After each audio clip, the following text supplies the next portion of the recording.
canh cải, cải xanh, nấu canh.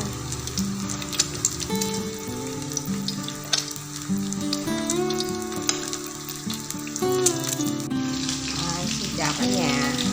Hôm nay Cúc làm cá chiên, cá hường chiên làm với sống, nấu canh cải.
Chào cả nhà, mời cả nhà ăn cơm chung nha.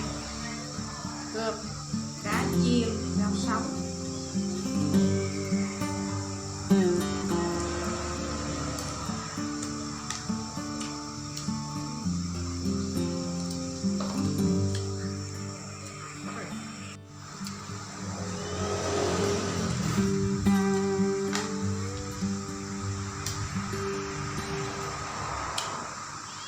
Ngon.